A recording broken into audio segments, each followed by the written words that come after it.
Yeah, I did change, and I'm really glad I changed. This one's wife. Why does Meghan spout nonsense? Hello, I'm H.G. Tudor. Why is it that this one's wife comes out with such claptrap? Why does she issue fridge magnet platitudes? Why does she spout word salads? Why is it that somebody who went to university and purportedly graduated seems incapable of speaking in a way which actually means something? As always, we go to the evidence. Here are some examples of the utter asinine bollocks that this one's wife comes out with. You can find your story there. You can find some version of your story or what feels true to you in it. This was said recently in relation to her Bloomberg interview. Similarly, in the same interview, she stated, "I know I do, and if you know me, you know that I do," which was the response to a question about the importance of owning one's story. Next, we have a statement which probably will be amongst her top three, if not the top one, for some time. When you anchor into your own knowing, then you're telling your own story. Another corker which came out of the circuit interview.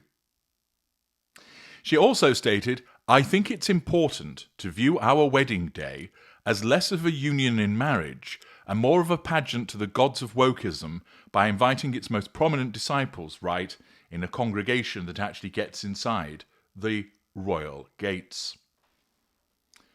Then, the more I hear these stories, the more I just feel sorry for them. Are they so self-absorbed and vengeful that they perceive our safe space truth-seeking sessions so offensive they need to hurl abuse our way? It's wrong, right? Another example.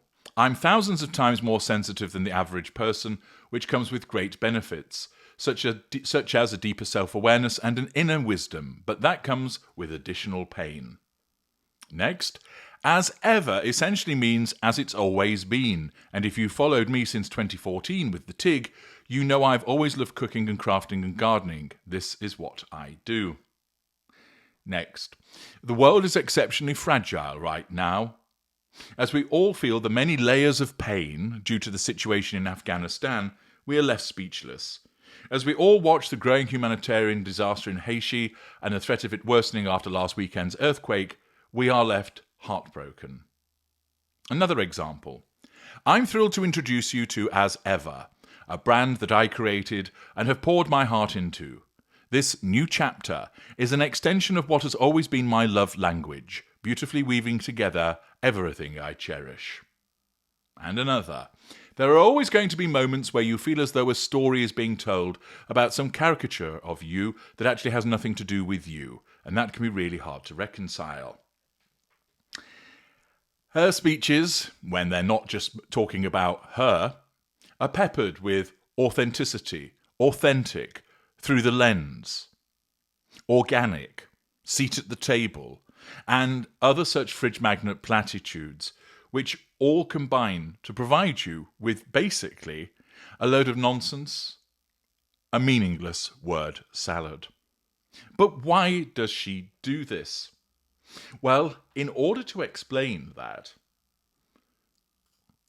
I thought I would utilize a paragraph that was used to describe Liz Truss, written in the Times newspaper in their political sketch. For those of you who may not be familiar, Liz Truss was a former Conservative Prime Minister, and she holds the unenviable record of having been Prime Minister for just 49 days. Yes, she resigned after 49 days and was subject to a huge amount of ridicule as a consequence of basically her complete mishandling of the position, alongside the fact that she gained a reputation for being somewhat batshit crazy. And that's as a consequence of the fact that she believes that she is completely right in everything that she does and that nobody else can criticize her. She appeared recently on a podcast hosted by Wilfred Frost. It was the Master Investor podcast.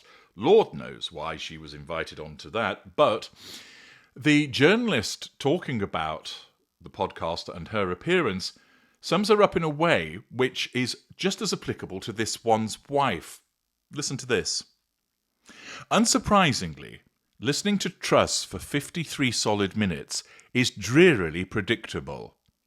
Unhinged people are intriguing at first, but it doesn't last.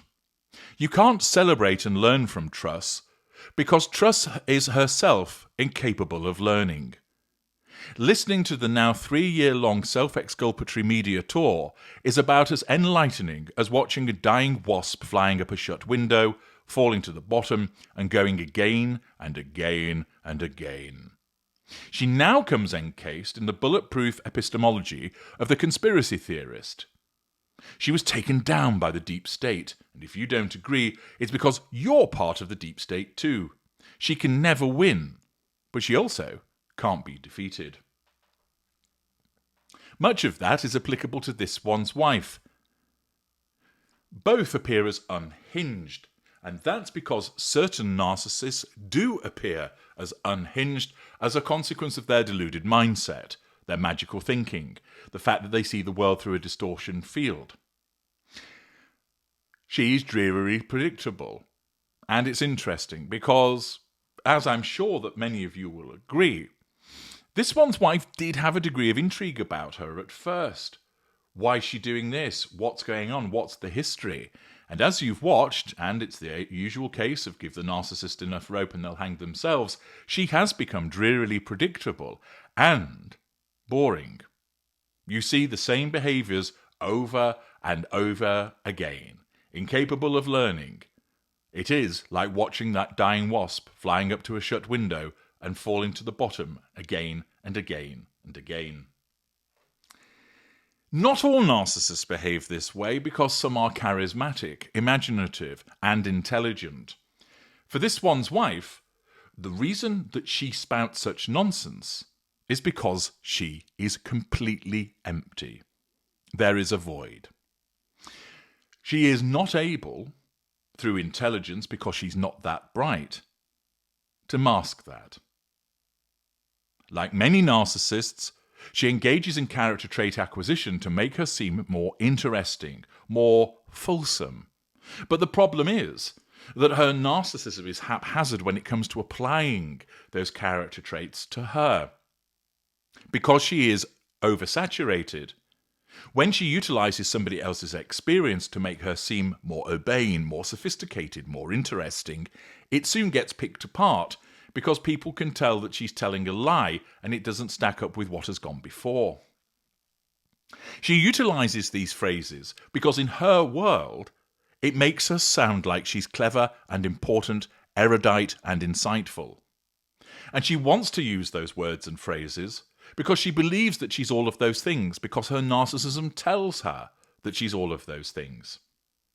She doesn't realize that, for instance, when she confuses visceral and guttural and makes herself look stupid, she doesn't pick up on that because her narcissism doesn't allow her to see the error. She dismisses it, puts it down to people hating her, incapable of learning. This one's wife is empty on the inside, and her narcissism attempts to disguise that by causing her to issue sentences and words that actually mean absolutely nothing. But to her, she thinks they mean something. And this is where narcissists like her, and there are plenty like her, who engage in the sort of woo-woo nonsense, the often self-help fridge magnet platitudes speak that you'll be familiar with in respect of other individuals. For instance, Jamie Three Names is a clear example of that. Jada Pinkett Smith is another example of that also. She does all of this because her narcissism tells her that it sounds really good, but she's incapable of recognizing that it makes her sound stupid. She does it because it makes her believe that she's highbrow, that she's telling you something important, and she doesn't realise that most of the audience are sat there thinking, I have no idea what she's talking about. Instead, they will just politely clap because they don't wish to be rude, which unfortunately causes this one's wife to believe that people really enjoy her speeches, when in actual fact, most people are just enduring them. She has nothing to offer because of the emptiness within. She is devoid of talent and charisma, as I have said so many times. And because she needs to provoke reactions, because she needs to control and draw fuel, to gain those residual benefits, rather than stay out of the public eye and realise I'm rubbish at writing, I'm rubbish at content creation, I'm rubbish at speeches, people don't really like me, I've made a load of money, I should just stay out of the way and enjoy it, she can't do that. Her narcissism needs her to keep appearing, and so it continues to convince her that she's got something meaningful and wonderful to say. And because she's incapable of learning, she doesn't realise that every time she opens her mouth, every time she reduces something to writing, all she does is spout yet more meaningless fridge magnet platitudes and idiotic word salads, and more people just laugh at her. I should imagine that if I applied the time to do so, I could come up with hours of examples of the idiocy that she spouts. But it simply is a consequence of the fact that she is empty on the inside, and that when she acquires the character traits from other people, they mismatch to what she is, and she can't see that. And that what she spouts, she thinks makes her sound erudite and insightful, clever and witty, but in actual fact it just makes her look all the more stupid, because in actual fact she is. She's not particularly bright, she just managed to ensnare someone who was even dumber than her. I'm H.G. Tudor. Thank you for listening.